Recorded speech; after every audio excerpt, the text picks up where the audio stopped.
I remember my mother always making fudge when I was growing up. And then, of course, when I got older, I started making fudge every Christmas season, just as a tradition I had grown up with. Well, Alan's mother made fudge his whole life as well. And today we are going to be using her recipe for this peanut butter fudge.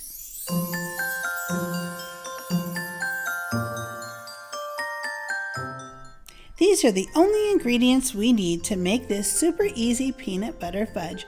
Only 4 things to put this fudge together. The first thing we need is 1 pound, which is 16 ounces, of confectioner's sugar, also known as powdered sugar. We'll need 1 cup of creamy peanut butter, 1 teaspoon of vanilla, and 2 sticks of butter. Let's get started with this great recipe.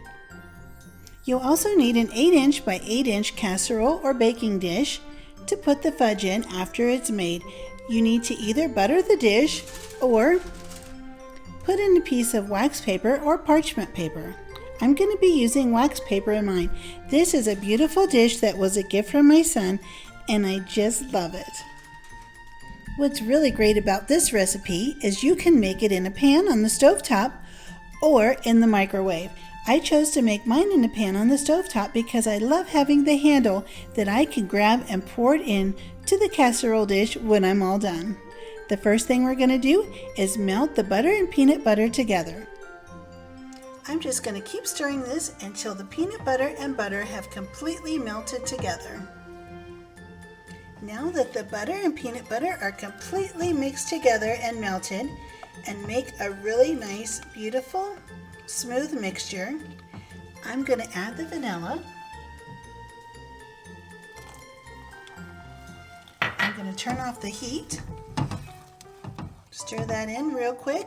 Then I'm going to quickly add in the powdered confectioner's sugar and mix it in really quickly. And as soon as we get this mixed, we want to instantly put it in our baking dish because we don't want it to start setting up before we get a chance to spread it out smoothly.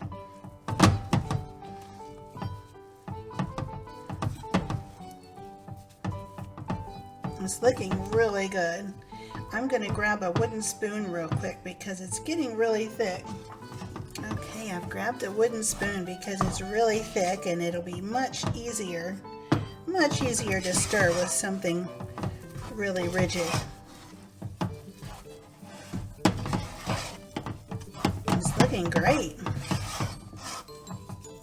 It smells really good too.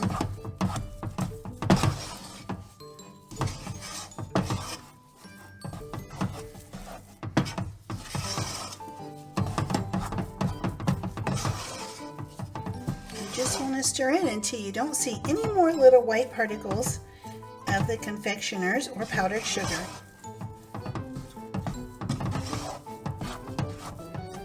Okay, and that seems like it. That looks nice and creamy and smooth. So I'm going to go ahead now and quickly put this in to the dish so I can spread it out evenly while it's still pliable.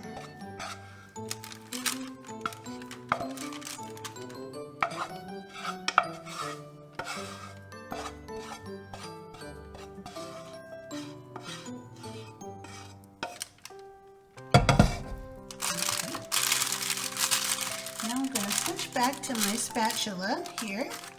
This rubber spatula will be nice to put this out into the dish nice and smooth.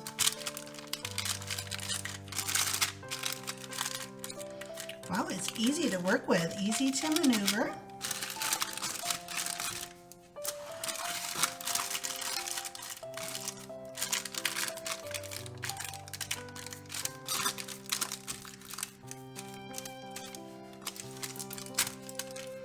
Try to get it as even as you can.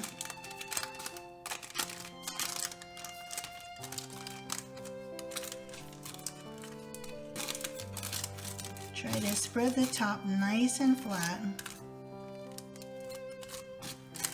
That way all the pieces will be a nice even thickness. Now at this point, if you wanted to, you could easily press in any kind of candies or cut up little pieces of candies, chocolate candy, peanut butter cups, or anything like that. You could even press marshmallows or anything that you like into the top of this, or you could just leave it plain and enjoy it as it's supposed to be, just as peanut butter.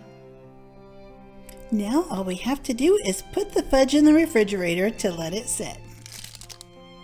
Now that the fudge is chilled and has been in the refrigerator for a little while, I'm going to take it out of the baking dish and I'm going to just remove the wax paper. It comes off really easy, and this is a much easier way to do this than buttering the pan.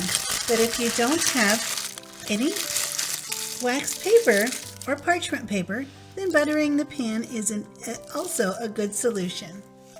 Now it's time to cut the fudge. The recipe card says cut in 46 pieces. I wonder if I could get by pretending that I thought it read 4 to 6 pieces. That might be much nicer. It cuts really easy with a nice big knife.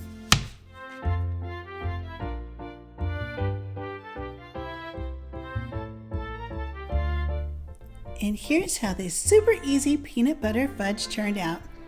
It is so delicious and even smells really good. Well, friends, I hope that you realize just how easy this recipe is and how delicious it's going to be once you put these simple 4 ingredients together. I really hope that you subscribe if you haven't already, and be sure to click the notification bell. That way you'll get notifications whenever I have a new video coming out. And don't forget, hit that thumbs up button as well. I hope to see you next time.